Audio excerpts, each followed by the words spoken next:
It's a shame Cody's not to blame. He's on top of his game, bringing honor to his father's name.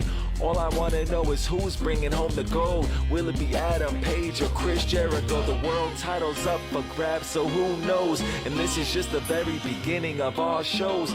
Not taking any shortcuts or loopholes. The fans are helping us accomplish our true goals. Change the world and deliver great wrestling. A good example for the youth is what we represent. For the hundreds in attendance and the thousands listening at home, let's get ready to podcast. This is the American Psycho Lance Archer, and you are watching the All Elite Podcast. Welcome back, everyone, to another exciting edition of the All Elite Podcast. We are starting a little bit later than usual due to a couple of work-related circumstances, but nonetheless, we are here. And as always, I am joined by my boy, Bitter Mark, All Elite Wrestling fan, anime nerd, Big Match AJ. AJ, how's it going? I'm good. How are you, man? I've been doing a lot of nothing, so I'm more interested in you.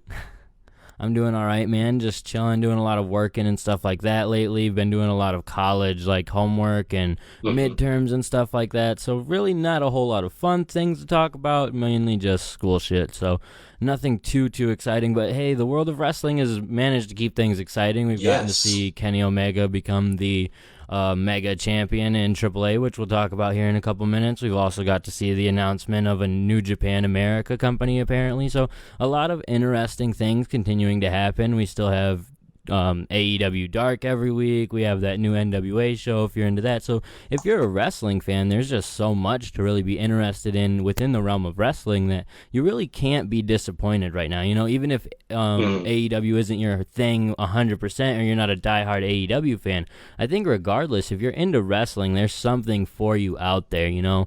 Even if you're not into wrestling, I'm sure if you were willing to, you were thinking about getting into it, there's just so many things to check out right now, and I think that's just a fun thing to mention. You know? Yeah, no, it is. And honestly, I've been really enjoying wrestling. It's kept me busy.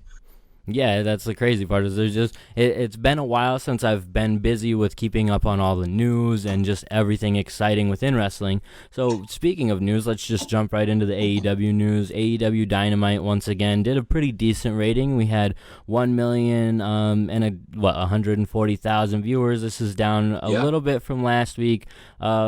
They were still number 5 in the 18 to 49 demo, but you do see the downward trend, and I'm not sure how I feel about it yet. I'm not saying I'm super worried, but I do think it is just something to maybe take note of at this point. Like mainly because it seems to almost be mirroring the trend that NXT had when NXT debuted on USA, and the numbers they had and what they've staggered down to. Now NXT has been at about 700,000 or so, but I don't want to see AEW that be their peak or where they sort of level out to, so I'm hoping they can at least maintain this 1 million, but they have a lot of stiff competition going into this week as well. The debut of the NBA, I think there might still be some MLB playoffs going on, or the World Series even, so there's just so much happening within the world of sports that AEW has a lot of competition right now. Now, I do believe that the relationship with the NBA will eventually be very beneficial to them, but I think people are dying to pick AEW apart right now and look for something to be like, haha, we were right. And I think this week could be that week. They don't really have the stacked card that we saw last week. Last week things were really stacked. We had a lot to look forward to. This week, not so much. So what are your thoughts? I'm not too worried about it. I did say before I wouldn't be surprised if it went a little lower, but it's still 1 million, or it's still over 1 million. It's getting there though. I don't think I'm going to be that horrified if it drops under 1 million, but I don't think it's a good sign, like you said. I don't know how I feel about the trend, and I'm not sure how I feel about this, but I don't think it's the end of the world. I don't think the numbers are terrible, and I think, considering NXT, God, if NXT wasn't on the air, we would be seeing some crazy numbers right now. Yeah, I think that's another thing to take note of, is just like if if that alternative wasn't there, we would probably be seeing 1.5 to maybe even more tuning into AEW. And there's consistently good numbers coming in through rewatches or replays on TNT and TBS and things like that. Turner's doing a good job at continuing to push AEW, but you can definitely tell that things are starting to lose that idea or that freshness of this is a brand new company, and that's not a bad thing because they're still doing well. But on a week like this week, I'm a little bit nervous. You know, our AEW card or the card for AEW Dark really is nothing to write home about this week. And then AEW Dynamite's card as well. We do have the tag team tournament matches, very exciting matches, but that's about it as far as like the main level of talent and things like that. We don't have that same announced match quality. I mean, I guess we do have Pac versus Moxley, so I'm being a little bit too negative on it, but I do think that they're leaving a bit to be desired, and this week is a week we're going to struggle. I hate to say it, you know, and I don't mean it in a really negative way towards the company. I think they've been doing fine, but I think last week's episode was a little bit under par compared to what we were used to the first few weeks, and I think that this episode of Dark, while they are decent matches and it does feature exciting talent, there's nothing that sticks out the same way that Omega versus Janela did. Yeah, no, I don't think. And you can't ask for that every week, but still, it's of course not. But it's less than what we got, and it's not going to do the same numbers, and I don't think it should be expected to. But that said, maybe they should have put somebody a little interesting on the card, or maybe a match at least. That's more interesting. And that's the thing is you do have like draw characters, I could say, like you do, like I said, the Young Bucks, one of the biggest draws in the company, are going to be featured on Dark. So it's not to say that they're not trying to utilize the best talent that they have, but it's just to more or less say that. Like, it's not the matches I would necessarily want to see or the matchups that I would necessarily want to see. And I know they can't just give that away every week on Dark, but like I said, it just leaves a bit to be desired. We will go over the entire match card. That's the most exciting thing about it. That's bad. We will go over the entire match card. I just think it all sort of relates in together. Like, the lower rating as it continues to dip, and there's it's obviously going to dip this week, because I think that the NBA fan base and the wrestling fan base cross over a lot more than people realize anyway. So I think that it'll just become really apparent with it. Like I said, it's the beginning of the NBA season tomorrow. So many people are looking forward to that. That's what so many people are talking about. I would even be willing to believe that Turner is like sort of pushing that because Turner has a hand in basketball. Now they obviously aren't playing a game tomorrow, but still, there's those things to keep in mind, that it's a different, like there's something new almost, because AEW had that new feeling 4 weeks ago. Now the new thing is, well, basketball's back, so it'll hurt AEW, and I think that the rating could continue to fall, especially in that demographic that people are really interested in, that 18 to 49. That's a big basketball demo too, so But also, like you said, I think the biggest thing here is Turner happy? And I think Turner's very happy because not only are they still doing pretty good numbers, they also have a great lead-in for every NBA game they want to do. Not every, but every Wednesday game. And that's great. And I think they're going to be ecstatic about that. You have something to get people to watch a lot more. Yeah, and I think it just, it in a weird way, it makes, maybe it adds to that legitimacy or adds to that sporting feel for Turner, because if like, not to harp on WWE or anything, but on Fox, when there's football on, they talk about WWE is going to be on. So maybe if TNT, when there's basketball on, they'll think AEW is going to be on. So I just think that the relationship of, there's like sports related to sports is going to continue to help AEW and really benefit the company over time. And I think that's the most positive thing for people to look at. Absolutely. So I do think, like I said, the ratings aren't, like, they continue to go down. That's not anything to be worried about, I don't think. But I think we have to keep in mind this week is going to be a week where things could go down a little bit more, and that's not a bad thing. Will. I think that it's going to be something that will bounce back in time. Absolutely. And as you said, TNT, are they happy? Cody Rhodes has gone on the record of saying he's happy, the company's happy, like the relationship is happy. So for anyone who's worried about the ratings, we're wasting our time, I guess, harping over it too much, because what really matters is that key network demographic number, and they're number 5 consistently. So as long as that continues to do well, Turner will be happy. So. Yep. And as we noted earlier, Kenny Omega won the AAA Mega Championship at the Heroes Immortales 13 event from Phoenix. I didn't actually get to see this match, but it is definitely big news in the world of AEW, because Omega has gone on to mention he will bring the championship to AEW. We will see a crossover relationship with this championship. The Young Bucks have mentioned that they want to see this matchup in AEW, so I think it's something we will see. And that's a reason, I guess, why I probably haven't checked it out, because I'm always worried to look look at something in another company that I know I'm not going to get to see in the main company I watch, because I only have so much time in a day to watch wrestling. AEW is my preferred company, so they're what I'm going to watch every week. So that's why I'm a little hesitant to check out New Japan, or a little hesitant because I know that those guys aren't going to just cross over. So there's a lot of reasons why I don't check that stuff out. And so with this Omega and Phoenix match, I was like, I'm probably never going to actually see this in AEW, where I would love to see it, because I feel like Phoenix is stuck in that tag team. But if they do happen to do something in the future with these two, I'm stoked, because Phoenix is so good. So good. So amazing. And I didn't see this match either. Same reason. I really haven't really thought about. I knew what happened, and I also knew who won. So I was like, like, by surprise almost though. Like I remembered that it was going to happen. I knew about the match, but then when I actually like hopped on Twitter the other day, I was like, oh shit, Kenny Omega won the title, and it was just really surprising. Yeah, and I think it's really cool, and I think it's really smart that they're doing that without really making a big stink of it on TV. I don't know, maybe they should make more of a stink of it. Like, maybe I don't know. I appreciate the relationship being something that you almost have to search out, because you can only focus so much time on TV anyway, and it would almost become confusing of like, Omega's going to fight Phoenix, who's our a primary tag team guy here over in AAA. So I appreciate that they don't have to just force it down your throat on TV. They can utilize social media and other ways to like announce that they're doing this relationship, and they have done such a great job with the AAA relationship, man. Like AAA was so smart to be involved in AEW from the get-go, because none of these other companies have. And now Omega has a primary or big championship for AAA, I have to imagine. The Young Bucks were the AAA tag team champions, so like they are offering some of their best talent to at least be involved in matches with AAA guys.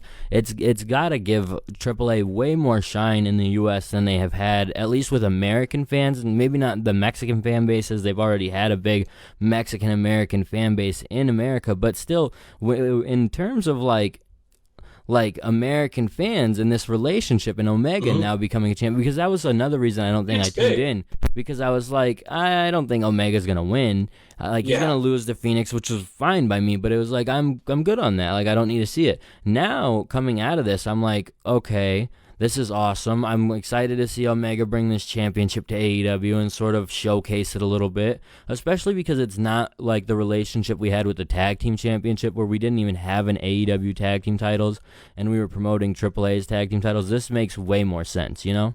Yeah, because, I mean, like you said, I didn't see this match, but now I've never been more interested in watching AAA in my entire life, and that says a lot, because it's really not. I've tried to watch AAA before, and it wasn't really my thing. And imagine if Omega keeps the belt for a while, like, and actually defends it against a couple of guys in AAA. Like, that might not happen, but what if he does? Like, who knows? And there could be some exciting matchups for guys in AAA and that type of thing. So you really never know what could happen with this relationship, just because of like how different it is for us as wrestling fans who are maybe used to the WWE standard, where this type of thing would never happen. But instead, we're going to see this championship probably showcased this Wednesday, and maybe even highlights from the matchup like showcased on Dynamite. And that to me is really awesome. Like, I'm really excited about that. Did they actually, you're our Being the Elite guy, did they happen to mention it or show anything from it on Being the Elite? Yeah, they did. Cool. The whole last end of the Being the Elite segment, though, it was mostly about Michael Nakazawa, was all in Mexico with Kenny Omega and the Mega Championship stuff. And I don't know. Also, on note of that, I think Kenny Omega is the absolute best pick. If you're going to have anybody on the roster go and win the title, I think Kenny Omega's the guy. Could you imagine it, John Cena being the guy to go somewhere and win a championship? Like, because Omega's essentially their John Cena, but it makes the most sense, like you're saying, and it also gives them a way to continue telling this story. Because one of the first things I thought about after I was able to take in this match was like, okay, when is Moxley going to fight Phoenix? Because they've been doing this. Like, this is the story they've been telling. So I almost feel like somewhere before Full Gear, they're going to try and fit in Phoenix versus Moxley on AEW TV or something, just as a way to continue telling that funny story there, which would be really cool to me. I would be excited to see how well Phoenix can fare with someone who's maybe not considered a ring general. Like, Moxley's... Talk about a great dark match. Yeah, I think that would be a good idea, is like a dark match where people have to seek it out to feel, and that would be cool. Like, if AEW, you tell your main story on TV, but you have like extra additional pieces. It's almost like side quests in a video game where you can just do the main thing and see it mainly on TV. But if you want to see the cool extra shit, you can go on YouTube and see it. And I think that's pretty awesome. Absolutely, yeah. So I'm happy to see that relationship continue.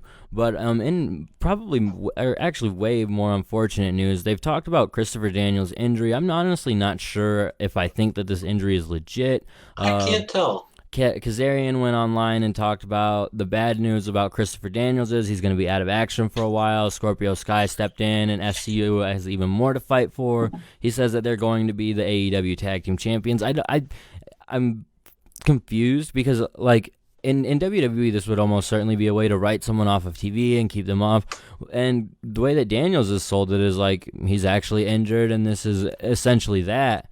But it's all so well told, I guess, in a storyline that it's hard to tell if he's legit injured or what could be happening. Because Daniels is someone I could see like being written off for a super long time and then coming back and getting a retirement run, and that's it.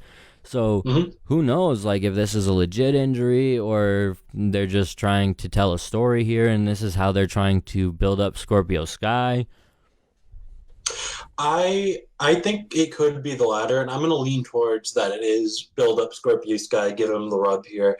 But I don't know. I mean, I think if he got injured, it's so minor. Like he got a stinger or something, and maybe Scorpio Sky had to take over. But then he wouldn't have got taken the pile driver. So I'm not sure. Probably storyline. I think it's got to be storyline, yeah, because it just seems like it would make sense to be a story here, and it really does put Scorpio Sky in a good position where it seems like Kazarian said, he's fighting for more than just SCU and for the championship. And when they end up facing the Lucha Brothers, as you'd have to assume, then there's so much more for them to get back on them about. And I have to agree. It's just a little bit like, and I think the biggest issue is the way that Scorpio Sky missed that finish at the end of last week's match. It sort of stuck with me and been hard to tell that story of Scorpio being this great talent. Because that, like, at the very end, the one thing you remember was them kind of coming up short. So I do think it's just interesting that they're doing a good job at utilizing social media and interviews and things like that to continue telling their stories if, in fact, this is just all a work, you know? And I do have to agree that you would have to imagine that, like, Meltzer or someone would be reporting that this is a legitimate injury if it was legit. I really haven't seen anything on that. Maybe there have been reports out on it that have confirmed it, but we got almost immediate notification regarding Luchasaurus, so you would have to assume it would be the same type of deal here. Yeah, I think so. And also, kind of like you said, it's hard to tell, and I think that's awesome that it's so well told that I can't tell if somebody's actually injured or not. I haven't gotten that out of wrestling in a long time. Yeah, it's very cool. And one thing I also cannot tell is if Jim Ross actually likes his job or not. Jim Ross was doing a podcast with Conrad this week, and he said that AEW just has way too many flips and flops for his taste. He says that he's there because he was hired by some good friends who are willing to pay him well, and you have to assume that's like Cody and Jericho and Khan, and I really don't, like... I went on Twitter and I said that I do think that Jim Ross deserves to have his own opinion and be entitled to speak it, but I also, you know, as a fan of the product and dealing with Jim Ross for the last couple of months, and this has been sort of Jim's thing, you know, where he goes on the internet and he just sort of bashes AEW just a tiny bit, like tongue-in-cheek, man. Almost to a point where I feel like if anyone was sent by Vince McMahon to try and hurt AEW from the inside, it's Jim Ross. I'm honored, Vince. My issue is not him, whether he likes it or not, or what he's... My issue is that during those tag matches, and during those matches where he doesn't like it, you can tell he doesn't like it. Dude, I was watching back, or not really watching, but having it on in the background, the first episode last night even, and even that, like, after hearing this interview made me listen to Jim Ross's responses in such a different way, where I was like, this guy doesn't even freaking like his job. Like he's like, because he's just sort of trying to tell the story his, like, it's almost like he wants to be the boss. He thinks this should be his promotion and it should be done his exact way. He doesn't realize that the industry has maybe not passed him by, but there are pieces of it that definitely have. Yes. There's a little cornet there, and I mean, they're friends, so that makes sense, but I mean, normally, like 90% of the time, he's fine, and he's fine on commentary. But then there's that 10% of the time where you can hear him taking pot shots, or you can hear him go like, "I don't even know who the legal man is," or Yeah. whatever. And it's like, okay, you don't have to point that out, Jim. And just things like that where you can tell he doesn't like it, and that's a problem. You don't have to like it, but eat the shit and smile if you're going to be doing it, brother. That, or if you feel like the company should be going in a direction or the referee should be going in a direction, Don't be write a passive note. aggressive. Well, write a note and take it to the back and say it during a post-production or pre-production or some type of meeting like that. Don't sit there in the middle of MJF versus Brandon Cutler, and MJF has the submission locked in on Cutler, and Cutler taps out and MJF doesn't let go, and Jim Ross is like, well, what's the referee doing? Why doesn't she ring the bell again and reverse the decision because he's still holding on to it? And I'm like, I get what you're trying to say, and like you're trying, but the way it was said, and you don't catch it when you're first watching because you're so excited at everything that's going on. But like in listening to it back, I'm like, Jim, are you really just critiquing exactly how we're doing the finish because you don't agree with exactly the rule set right here? Like, I don't know. So I don't want to harp on Jim Ross too much because he's done a fantastic job, and in a lot of cases he's done way more to help than he's done to hurt. But it's moments like this where you're like, oh my God. It's like when you have like an uncle or someone who goes to the family reunion and just says something, and you're like, oh man, everything was going so good and no one was mad at you, and now everyone's Golden Boy pissed. couldn't come to dinner. Yeah, so, but, and the thing is, a lot of it's tough because it's almost, people are waiting to nitpick at Jim Ross, and I am one of those people, I guess I could say, because I was, the second he was like, Jungle Jack Perry, I was like, that's stupid, but then I realized, like, it's not that stupid, and I sort of get the idea behind it. It's adding a little bit more depth to the character, and even Jungle Boy has been interviewed and said he doesn't care. So, like, why are we busy bitching about everything Jim Ross does that we don't like the same way he does? The moment Cody did it too, and I was like, oh shit. I guess it's cool. Picky. Yeah. Cody did it, so it's all right. Well, we're not wrong. And you're talking about Jim Cornette and Jim Ross and people being up in arms about things in wrestling. The whole wrestling universe was up in arms about the debut of Marko Stunt last week. He got a ton of hate following his debut. And the thing that is shitty about it is Marko went on social media. He went on Facebook after the match, and he said that he found out he'd be wrestling in that match with 2 hours notice. He wasn't even initially scheduled to be in Philly. They ended up telling him on Friday that he was going to be flown in for a match on Dark, gets flown in, and then ends up having to fill in on a match that ended up being like a really exciting, fun match. I really haven't gone back to watch it again, so maybe I'm missing something. I think a lot of people were complaining about too much selling for these small guys or whatever, but I'm not in that boat, man. I think me neither. And the thing that Brian Alvarez said on Wrestling Observer Radio, which I have to say is just the way of wrestling now, is that fans are more believable that if it's doing like a tilt-a-whirl or a flip or a backflip into a move, that it's much more believable that they're gonna sell for it, or it's gonna take someone down or something. And he's not wrong. That's how my mind is trained as a fan. Basically, like, I wouldn't necessarily believe he could give a DDT to Pentagon, but if he's thrown into Pentagon and does a tilt-a-whirl before it and spins him around and pulls him down, then sure, I guess it's a little bit more believable and things like that. And Marko was so exciting. He's such a humble guy. You see it with the Facebook post and things like that. And it's like, man, people just have too much time on their hands, and they've been waiting to hate on this kid. And Meltzer related it to Rey Mysterio, and I think people got really annoyed by it. But it's a good relationship. It's the same thing. Same thing. I wouldn't like it if Rey Mysterio is body slamming people, but that's the thing. He's not, and neither is Marko Stunt. And without a guy like Rey Mysterio, there would never be able to be a guy like Marko Stunt. So I think it's the perfect analogy. And Marko's just like a little bit smaller version of that. And it's almost like with Marko, like I like, I guess, the way that they told his story, or maybe not told his story, but I like him being paired up in this group. But I almost wish they would have redone the whole Marko Stunt debut the same way that they did in Game Changer, where they just had some big dude in the middle of the ring call out an open challenge, and Marko's just in the front row and accepts it and is still acting like this nobody, because just like despite his fan base on the independent scene, I don't think a lot of people really knew about that or know how he debuted. Yeah. I mean, so if they had redone that, I think it would have been a way better way to introduce him to the audience, more so than him just debuting and doing his floss gimmick. But it works, man. And the funny thing is like he started out the match, does the floss, and is booed to pieces for it. But by the end of it, they're cheering, and that's what matters in wrestling. Your opinion is your opinion, but that doesn't matter in wrestling. What matters in wrestling is how the crowd reacts. Yep. And sometimes you just have to accept it. You know, if you have an opinion on something, you're totally entitled to it. But if the entire crowd is reacting and loving it or hating it or whatever, then you have to realize that you're probably the one missing it, not everyone else.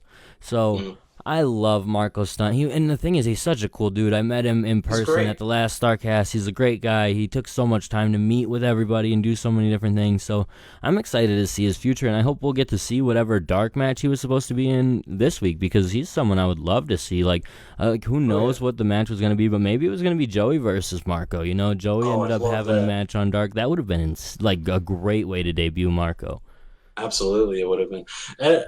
I mean, I just don't get the hate for it, because the match was good. It was a good match. There was nothing wrong. I think, honestly, you're right. If anybody has a big problem with that match, despite the crowd being on fire, despite the match going well, without any major hiccups and a lot of exciting moments, you know, then you got too much time on your hands, man. I don't know. Yeah, I think, like, and even Meltzer talking about how he felt like it went too long. I was watching it and was loving every minute. There wasn't even like where I'm like, oh, they gave them too much time to fight with them. And I'm, no, man, give it that 11 minutes. Like, that's not too much time for these guys to get beat up when there's two of them. Like, come on. So I thought it was an awesome match and a really fun, like, way to introduce Marko. And he stepped up to the plate really big, and it appears that we're going to see that for at least the foreseeable future, because Luchasaurus is injured for a while, and who knows how they'll bring him back. You know, that's the unfortunate thing, and the crappy thing for AEW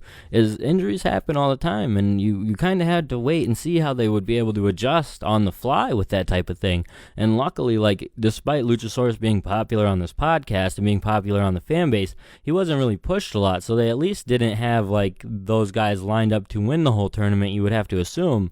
So it's not the end of the world that he was injured and Marko took his place, but it just sucks, you know? And then in our last bit of news before we jump right into the Dynamite match card, and I guess this relates directly to that, AEW announced this week that the Young Bucks would be taking on the Best Friends on Dynamite.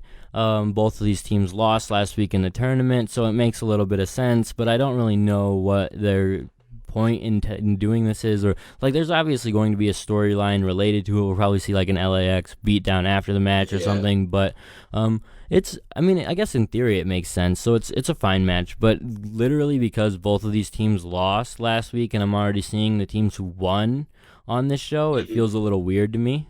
It is a little weird. I feel like in the crusade to make tag team wrestling great again, I think they're kind of going a little overkill sometimes. It's becoming a lot, and it's almost like we praised the tournament because it set up great matches last week, but now it's like it's definitely the second week and maybe even the third week in a row where we've gotten a ton of tag team matches, like at least 3. Yeah.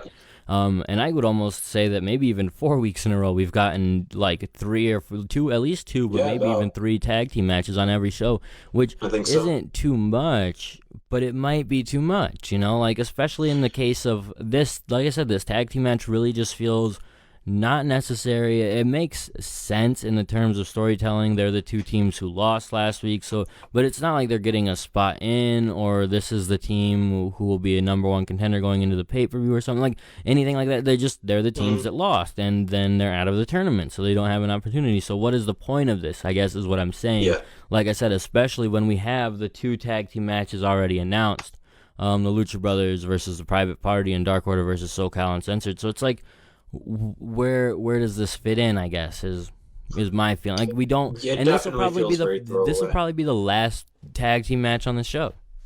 Yeah.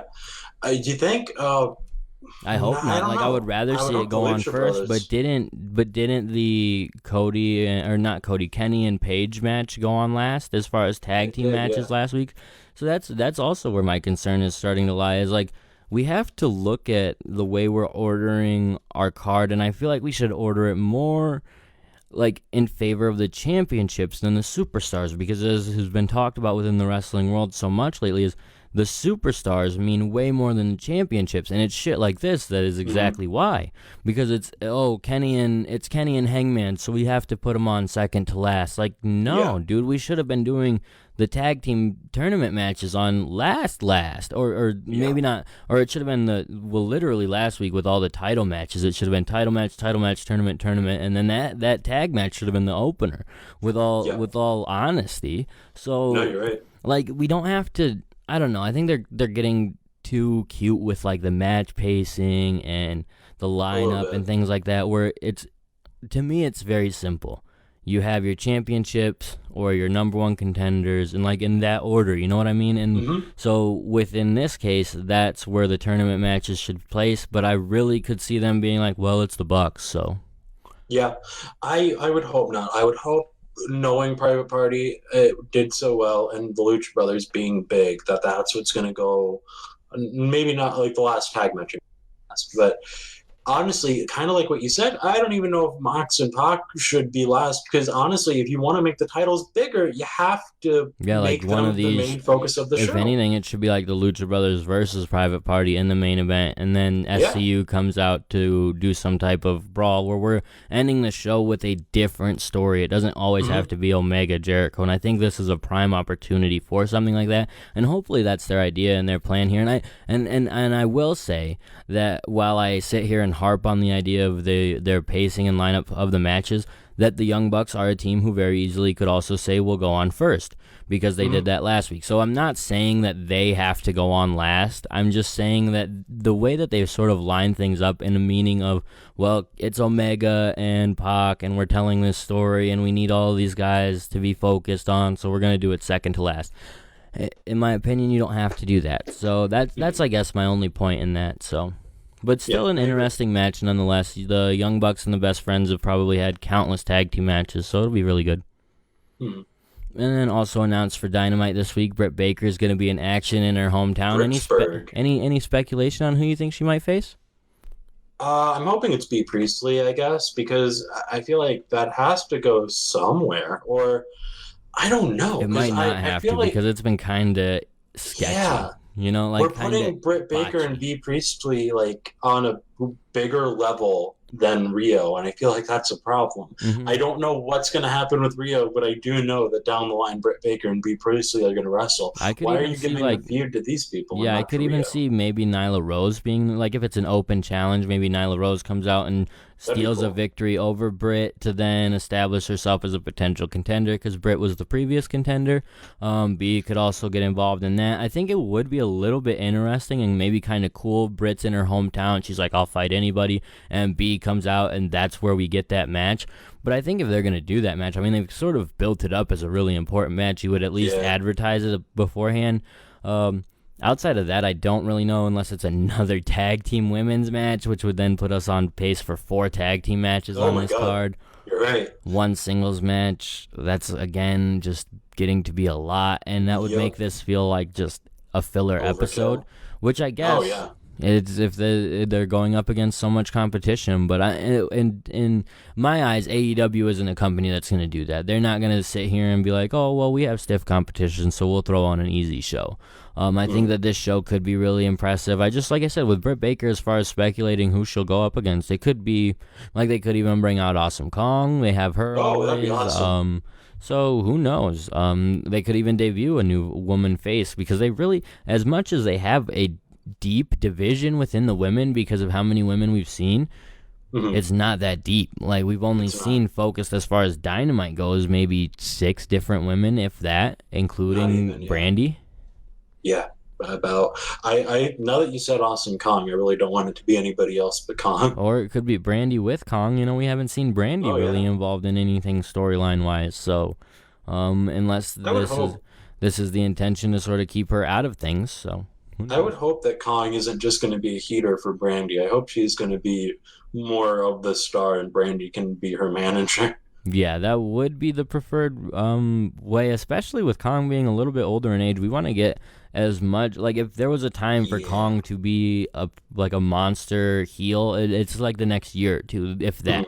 And that's, like, who knows? I haven't seen a lot of Kong outside of her little bit of work in AEW. Maybe the reason she is that heater role or not as much of a primary force is because she just doesn't have as much of that in her anymore, which is fine. People get older, because Kong was around for a long time, so we have to realize she's got to be a little bit older now.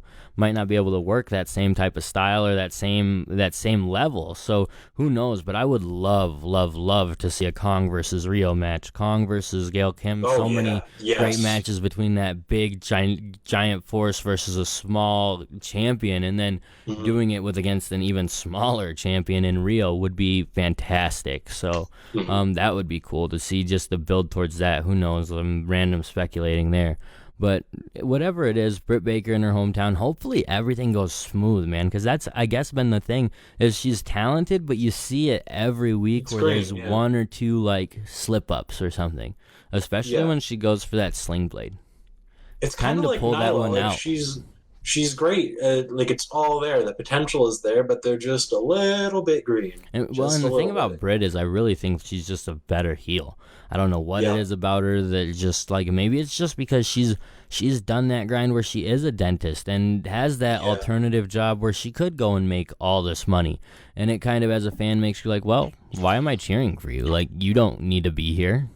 It kind of does. And if she was like a big snooty doctor, that would be really fun. Well, and if you think about it, in terms of wrestling, like, how many characters have, outside of maybe The Rock, how many characters have, like, a profession outside of wrestling where then they're, like, cheered on about it? Like The Miz and his reality TV and other things like that. I don't think fans don't really take on to that type of shit, The one that came to mind was David Otunga being a lawyer. Yeah, man. So it's just anyone like that who has that established background really doesn't, like, as a fan, you're like, how did you even have time to become a good wrestler? Like, I don't believe it. You're too smart.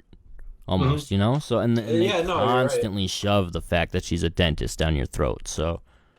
And the mandible claw gimmick is cool too, but I wish they would do, like you said, make her a heel or whatever. Honestly, it's true of a lot of these people that I feel like they'd be better as a heel. I feel like Allie also would be better as a heel, but and that's just because I've seen her work heel more than I've seen her work face, I guess. But overall, and they don't even need like I don't feel a need for a lot of faces in their women's division. I could easily be like, okay, if they turned Britt and had Britt destroy Rio, and you don't even have B on wrestling for a little while. You sort of keep her utilized in the back or whatever, and then at a point you could have her come and save Rio in almost like a delayed double turn type of thing, where it might work out better that way, where B is this badass, you don't really know much about her, but she's cool, and Britt is like not someone that you like so much. I almost think that a double turn there would be so much more beneficial for both, because they works just too, because they're both Joshi people. Sorry. Oh man, Joshi people, brother. Joshi. I used to pronounce it that way the whole time. Nah, but it would. I think that would be something neat, and I love to get into my own little booking ways there. But that would be cool as fuck, man. I think it would be so much more beneficial for each woman to take that turn and flip, because I think fans can relate more to B's. Like, B's character is much more in tune with, like, I think what's cool nowadays or hip, as opposed to being a dentist. Yeah, I think you're right. And then another singles match we have announced for the show, Jon Moxley versus Pac, something AJ touched on earlier. This is a very big one. This is very cool. We're, like I said, telling the story of them basically fighting people that each other has fought. Omega fought Pac at the last pay-per-view. So what do you think, man? I think this is going to be a great match. I'm super stoked for this one. This is definitely looking to be Wednesday's night main event, though speak too soon, but if any of these matches are going to be the best one or the standout, it's going to be this one. I imagine this is going to be the main event of the show, but I'm not sure. And I don't know, Mox versus Pac is cool. I don't think we've ever seen them wrestle, even though they were in the same company for so long. No, I definitely don't. If it was, it wasn't very a memorable type of thing. So Yeah, I think that I don't know if I would say that I'm going to 100% say it'll be the match of the night. I think the Lucha Brothers and Private Party might have something to say with that. But I do think that it is super possible, especially with Pac. I think any match with Pac has an opportunity to be the match of the night. He plays his style with his character so well at this point. He's had so long to develop it and perfect it, and like now Pac is just Pac and it's perfect. And Moxley too. I mean, this is Moxley's old character that he's being able to utilize, and they set this match up well last week. It made the most sense after you saw Moxley attack Pac. You were like, oh yeah, this is what should happen. And it's cool because like in wrestling, they've talked about for a long time, oh, there's no such thing as heel or face. Is like, who is the heel and face in Moxley versus Omega? And even Pac, in some cases, like, a lot of these guys are all really still popular because of how good they are. So this is a really exciting match. And like you said, I could really see it be the main event because like I wanted there to be a tag team brawl or whatever to end the show. I could easily see Moxley and Omega ending the show. So this could easily be that main event as well. Yeah, and like you said, I feel like Omega's going to be getting involved in this. I don't know how. I don't know what he's going to do, but something's going to happen. Maybe Paige is going to get involved, but all I know is that something's going to happen where I feel like this is going to end the show and there's going to be a big brawl. And the beauty in it is that Pac he's still got a winning streak going on. If it wasn't for Moxley, he would still be essentially undefeated within AEW. And if it wasn't for Moxley, so the way they just set it up is so perfectly. And the other beautiful thing is like Omega didn't beat Pac at the pay-per-view. So, because if Omega beat Pac, you would essentially see the writing on the wall. Moxley beats Pac. For me, it's almost like Pac should beat Moxley for all intents and purposes, but I do think that Moxley will win. So it's almost a weird toss-up in a sense. I feel like Pac's going to win. That's funny because I feel like you said, it's going to mirror that. And I feel like somebody's going to get involved in this and Pac's going over. I don't think it's going to be clean, but I think Pac's going to win this. Yeah, you might be right, and I would have to agree that Pac would probably be. I would almost be confused. Like Moxley's a perfect person to beat Pac and sort of taint Pac's record and bring it down into a more like, okay, this isn't the only guy that should be challenging for the championship. So in that sense, it makes a little bit of sense. It adds another loss onto him, but I would love to see Pac just continue to add on the wins, man, and stack and become like a legit top guy in the company. Yeah. So. An exciting match, one that has a lot of implications based on whoever wins, because I don't really know what Moxley's win-loss record is, but it can't be good. I know he definitely lost last week. I know that the match, and the one win he has against Janela didn't count, so I don't know. His record can't be great, so a win over Pac would be helpful here.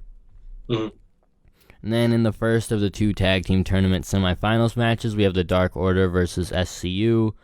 The first real bit of the Dark Order I think we're getting on television. I guess it is, isn't it?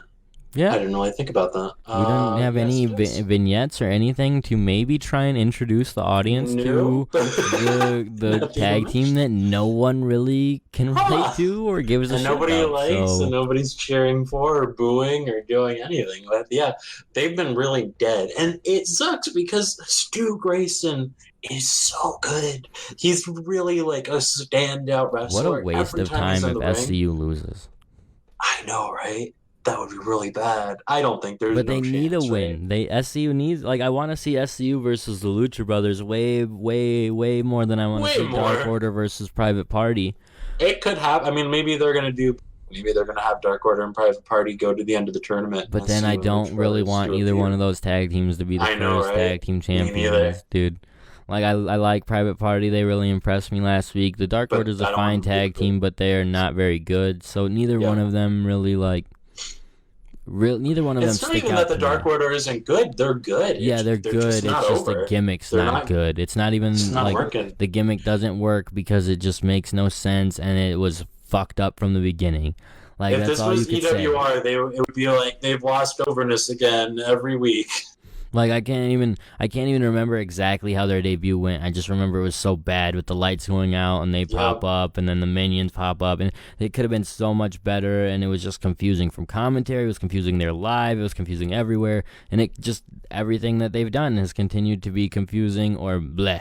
So And every time they say creeper, I think of Minecraft, and I don't think that's a good image for them. no, it's weird. So all in all, I just am not a fan of the Dark Order. I really hope SCU wins, but it's a toss-up, really. I mean, because that's the bright side, I guess you could say, to them making tag team wrestling more important, is I could definitely see them doing SCU versus Lucha Brothers in a non-title in a non-title match on the pay-per-view or something.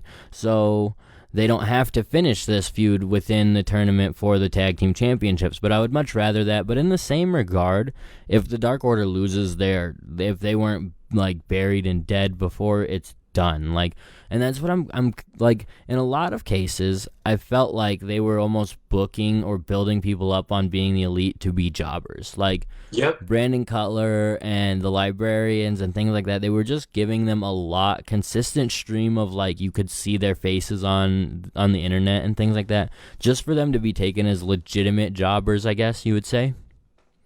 Yeah, but do the Dark Order fall into that? That's what I was basically, I guess, saying and almost wondering is and this will tell us here. I mean, if they lose, then they were being built up to be epic tag team jobbers because it's hard to bounce back. You know what I mean? They had the bye because they technically don't even have a win in the tournament. Yeah, and it just what do they have? They not even a dark match. Friends? They make no, I think they were in one dark match. So they have that, but they were built for dark, dude. If anyone was like these scary creepers, if anyone was built to be on an episode of AEW's Dark, so I don't know. I would definitely like to see SCU win. So that's really all I have to say about that one. In the final match, the tag team tournament semifinals, the Lucha Brothers versus the Private Party. This is going to be what I think will be the show stealer. Who I would see it getting almost maybe even 20 minutes. Because that would be really exciting to me. I think they have a good chance at telling a lot of interesting stories throughout this match, just with the use of Private Party's moveset and the things that the Lucha Brothers do really well, you know? Yeah.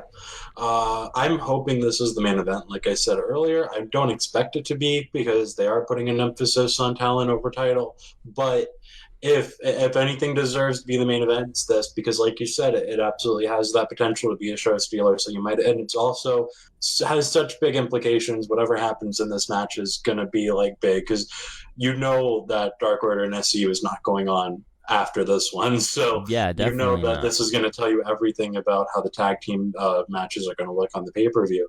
Or not the pay-per-view, because, the pay-per-view and whatever's going to happen in Charleston. And next week is the tag team title match, So, that's the final. So it's just this is setting all up for that. And what's really interesting and what could be is if Private Party wins after a really epic match with the Lucha Brothers, see, they're on the total opposite spectrum of the Dark Order in the sense of I really don't want the Dark Order to win, but I wouldn't mind Private Party winning, and I think another exciting match here just adds on, and then going into a championship final, they could really be built into a legitimate tag team champions. But I don't know. I don't want my first tag team champion to be that screamer dude. So nope, pass. Hard. Well, I don't know. I would, like you said, I wouldn't mind it. I wouldn't mind them. Hard pass. I changed my mind. I wouldn't mind them being put over, but it would have to be against SCU. Because if it's against the Dark Order, it's just they're not going to become that big star tag. Yeah, it's not. I don't. Yeah, I guess you're right there too. A Private Party versus Dark Order final doesn't do it for me in the terms of putting Private Party over, because really, in the terms of that match, I see Dark Order beating them down. That feels like a WWE style match where they get beat down for 10 minutes. Private Party makes a quick finish, or a quick comeback, and then they get beat down to lose anyway, or something like that. So I'm good on that, and that's where the match that needs to be the finals, the match that you've built up to be the finals, that has been looked like to be the finals since week 1 of your TV, is the is SCU versus Lucha Brothers. So that's the match we need to do. Don't get cute with it. You at least made Private Party feel like legitimate title contenders. They're doing a good job, but they're not the team.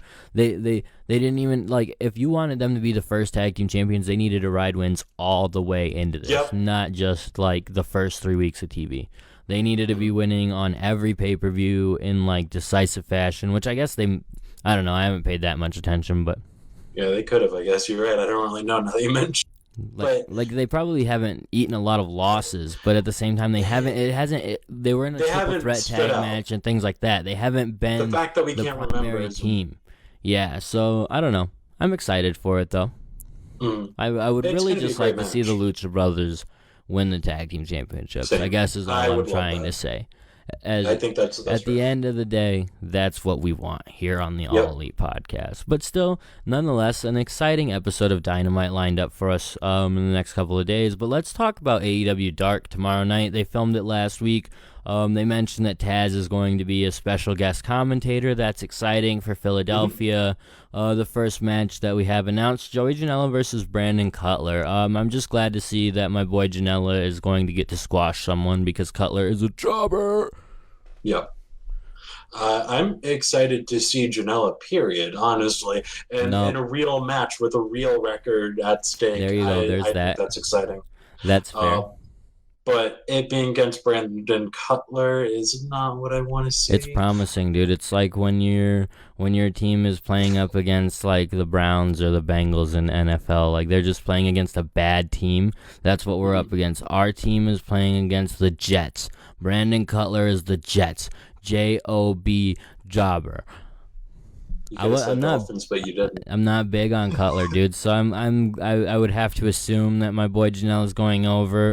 If Cutler wins, so. I'll cry and I'll be bitching big hard. We'll be very mad on this podcast. We'll be opening up Wednesday night's main event with just heat on Cutler, no matter what. That would be the worst thing that I've seen. Dude, I wanted to give Cutler a try, but it's unfortunate that his first match on TV was like a big old shit fest with MJF. So I'm not too like excited about this outside of the fact that I hope my guy wins, and I really am just tired of Joey being on Dark. Like, again, they like please just start doing vignettes for someone. For anyone, do Wardlow vignettes, do anyone vignettes because you're pissing me off. Everybody wants Joey Janela on TV. Why is he not on? That's what I'm getting into. Is like if it was just a vignette. If it was just a vignette for Joey, I would still be getting excited for him to debut on TV. So yeah, anything. He could go on a Titantron and whip out his dick. I don't care what he does. No, we can't do that on TNT, brother.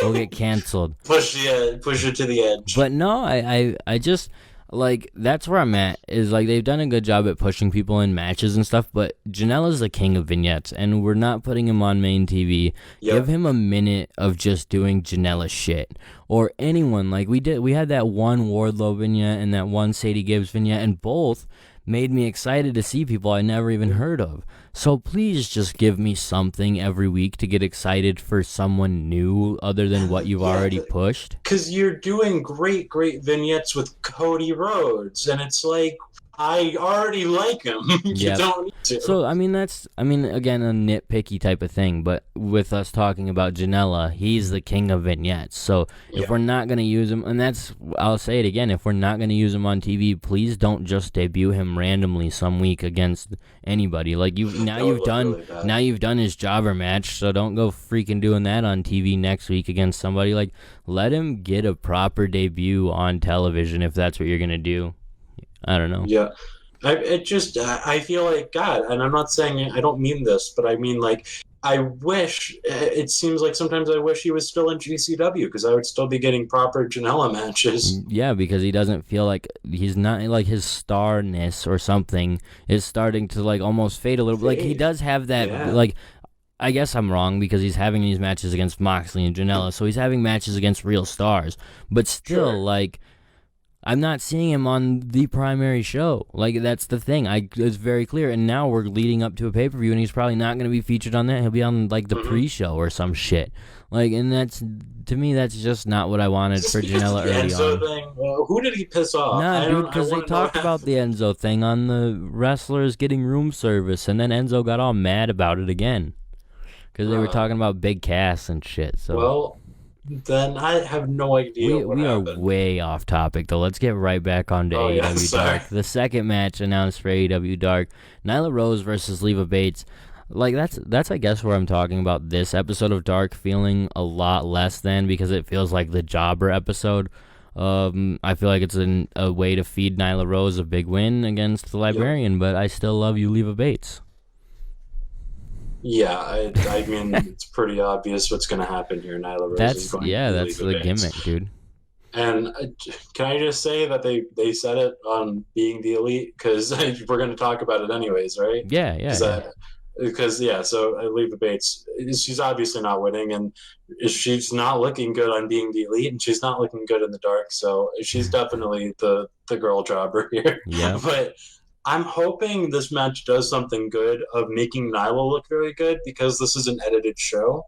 And Yeah. that means if something goes very wrong, you can cut it out. Because when Nyla's doing her shit and it's going well, it looks really, really good. So I'm hoping that's what we're going to get, a match that makes Nyla look just like a monster. Yeah. Yeah. And then in the main event for Dark, we have Cody and Dustin, the Rhodes brothers, teaming up with the Young Bucks against the Private Party and Sema and T-Hawk. An interesting little 8-man tag, but presumably the main event based upon the level of talent in the match. But this doesn't have me too excited, especially if Private Party's going into a tournament match. I feel like they really need a win, but they're up against 4 guys who probably won't lose. Like, if anything, Dustin's taking the fall. But yeah, it would have to be, right? Private Party absolutely needs a win going into this. Why would they do this match, Andrew? I don't know, man. This is the weirdest one. And because we're still, like I said, I think we're accustomed like that whole 50-50 style, so we have to feel like the Young Bucks might get their win back. But like, especially because it's Sema and T-Hawk, I'm even more so inclined to feel like this isn't going to be a win. Yeah, like maybe if it was Sema LAX or something, I feel like LAX would have been a perfect team to pair with Private Party. And it would have been cool as fuck. LAX against the Rhodes, and even just in that little 8-man, like, because you who knows if we'll ever get the Rhodes against LAX. So that missed the boat. No hate on Sema and T-Hawk. They're great. Strong Hearts are great, but they're not great to like, I get them not wanting to maybe like not have the inner circle like spread out a little bit, but I don't know. Yeah. I would have rather had LAX or something. Like I said, Sema and T-Hawk is the reason that it just feels weird. So LAX would have been way, way better. Taz would love to commentate for LAX. Oh God, yeah, that would have been. Now I'm upset. Yeah. Before I was just like, this is, but now I'm actually upset that's not happening. No, because like you said, yeah, maybe you don't want to spread them out, but it's not like they're doing a whole lot. I mean, they're just beating the jobber team. It's not that bad.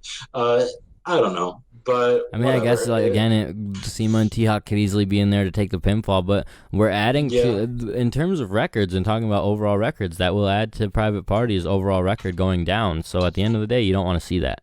Mm-hmm. And I don't know. I kind of Sema's really, really good, and I would wish that they would use him on Dark as a singles guy. Like, how much better would Joey Janela versus Sema be than Joey Janela versus Brandon Cutler if we're doing that with Joey Janela? No doubt about it, dude. And that's where I guess Marko being pulled off the card of Dark could have changed so much. Like, who knows? Maybe Marko's paired with somebody with Private Party or something. Like, who knows? It wouldn't make any sense. But who knows what they would have done? Maybe Marko would have been against Janela, like I assume. So it could have been a countless number of things. But yeah, I don't know. A fine match card for Dark. But I'm definitely like a whole level less excited this week than I was last week. Like last week, I was so excited about Dark and what they were putting out on YouTube that I was ready to be like, I need Tuesday nights and Wednesday nights off. Yes. Because it was so cool. So, I mean, now I'm like, I could work Tuesday. So I'll catch it after. I'm still excited. Like I said, Janela, Leva Bates, literally everyone in that 8-man, all people I'm really big fans of. So I'm down to check all that out. It should be an exciting time. And as we wrap things up, we still have to do our Being the Elite recap. So, AJ, go ahead and give us the recap on this week's episode of Being the Elite. Being the Elite, episode 175, we kicked off with an Always Sunny in Philadelphia reference. The Young Bucks were backstage, and Matt finally put his foot down, telling Nick he will not wear another piece of merchandise. And then we got Matt wears a new piece of merchandise with the Always Sunny music going on. And then Matt magically had, he threw out his shirt in the trash, and Nick was holding it in his hands when he turned around and he says, "Put it on." And so that's that segment. The next one was Private Party and the Hybrid 2 confronted each other. They got in each other's faces. They looked like they were about to fight. And instead they played a bunch of arcade games. They played air hockey and basketball, and Private Party came out on top with these games. It was kind of cut together weird, but it seemed like Private Party won. Following that, we had Joey Janela outside the arena in Philly. Someone on Twitter asked Joey Janela to sign his wife's tits, and he came to oblige, but there was a twist. Joey Janela writes, "I'm pregnant" on her, and then she turns around to do the big reveal, the two hug, and the fans thought it was a work, dude. They thought, oh, Joey Janela's pulling a prank, but then he had to scream like, she's really pregnant, and then they all started cheering, and they were hugging, and it was really nice. That sounds kind of great. It was the most wholesome tit signing I've ever seen. Beautiful. Only Janela. Absolutely. Then Chris Daniels was on his phone. He was acting like he's looking at porn, going, "Oh yeah, I like that." And then Kaz comes up and he goes, "Do ya?" And then it turns out he was looking on eBay at a comic book. Kaz says he should definitely get that comic. Peter Avalon and Leva Bates were backstage. This is where Avalon said they need redemption, and Leva Bates was all worn out after the match she just had. So I'm going to take a guess and say they didn't do very good. Yeah. He says they need to do something like Nicolas Cage and steal the Declaration of Independence. Leva says even though that was signed in Philly, it is in D.C. And then he changes his mind to selling the Liberty Bell, but it has a crack in it. Damn. The Librarians. Then we see more behind-the-scenes footage. We get to see the commentary team. We see Pac. Pac tells the cameraman to piss off. Then we cut to Marko Stunt and Jungle Boy. They go to Luchasaurus. They tell them they lost. They're all down about it. Luchasaurus feels like he let the team down, but then he says encouraging, I forget exactly what it was. He just lifts up the team. He assures them that they're going to get him next time. And he says he has something for Marko. He takes out not like his mask, but a different dinosaur mask. Oh, shit. Yeah, and Marko Stunt puts it on, so I guess he has a mask now. And it Dude, looks... what if he's gonna be epic strong now? Like they just have him start throwing now he's body giant slamming people. Dude just starts body slamming big guys and shit. That would be nuts. It would be horrible, but it would be funny. It would be really bad, but I'd like it. I would love it for like 5 minutes, and then I would be over it. Marko is all excited. It kind of didn't fit him, but I'm guessing that's going to be better when he puts it on properly. Then we got more behind-the-scenes footage. We got Jericho watching his promo. And he was watching it all WWE style with his body all turned like that. Then Darby Allin, we saw him coming after the match. Sammy G goes over to Brandon Cutler. He gives him a big old hug, and then he starts tracking trash on him right after. He reminds him that he lost to MJF and how he slipped off the turnbuckle, like, nonstop. And then he gets up on a chair and he reenacts him slipping off the turnbuckle. Brandon Cutler is assuring him that he remembers, but he just wants to make sure. Then we get Kenny Omega and Adam Page. They're backstage, and Kenny Omega is asking him to sit down. They just won the match. Kenny says, "Congrats, they did it." And he says he knows how you've been feeling lately. But the whole time, Adam Page is like really out of it. Like he clearly doesn't want to be here. Kenny Omega says to him, "You're going to beat Pac, and as long as him and the Bucks are together, like you said last week, they're always going to be there for him."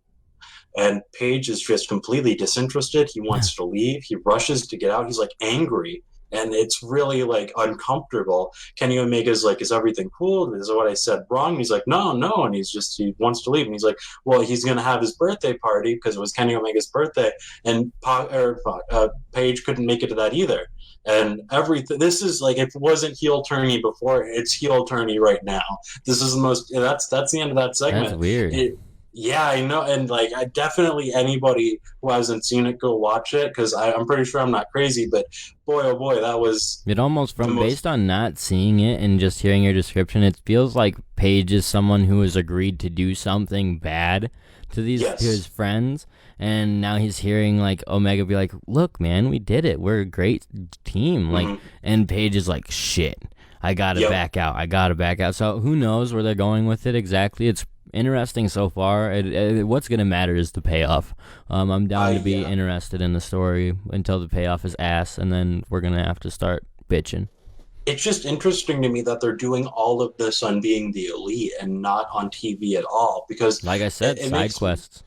Yeah, and that's the coolest thing about it. If this was really something that's going to have the payoff where he heel turns and not just, it's a Being the Elite jokey joke, then this is going to be some really interesting cool that we stuff. were invested. You know what I mean? It's going to give you as the fans who do pay attention to Being the Elite, like, oh, wow, good thing we did. We got the exclusive. We knew.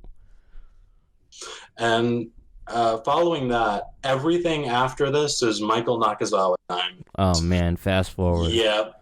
And that just does that until the end. But Sounds Kenny like Omega's a good in way Mexico. to finish the episode of Being the Elite. I'm glad. Kenny Omega's in Mexico. He was talking about how he's going to fight Rey Fenix for the title, and he's talking about how they have security guards sometimes, to make sure nothing goes wrong while they're overseas or wherever.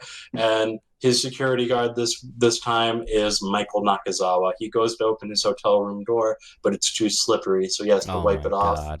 All right. I said fast forward, dude. Okay, so Nakazawa is this guy. Kenny tells us Michael Nakazawa is back, and Nakazawa is just oiling himself up. Oh, man. At least he'll be on an episode of Dark to do a quick job to somebody. Probably MJF. Watch. Kenny Omega is at a buffet. He puts some sauce on his food. Nakazawa puts oil on his food. All right, that's a little funny. Kenny Omega doesn't have enough time to do his usual routine, so he's watching TV and changing the channels. Michael Nakazawa is changing the channels by spraying baby oil at the TV. Okay. And it's working somehow. Being the Elite. Then Kenny Omega returns from the match, the title in hand. He did it. Michael Nakazawa says, I don't have champagne. He just has this energy drink. He's going to pour it on him. Kenny Omega's ready. And then, it's the baby oil. Then Omega is very angry. Nakazawa laughs. And that's how he closes out Being the Elite. Well. Yep. I'm not gonna do it this time, man. I'm not gonna do it this time where I always come in. It wasn't here fun to watch. and I just complain about everything. And I didn't hate it. Then people are like, "Why do you guys even like AEW?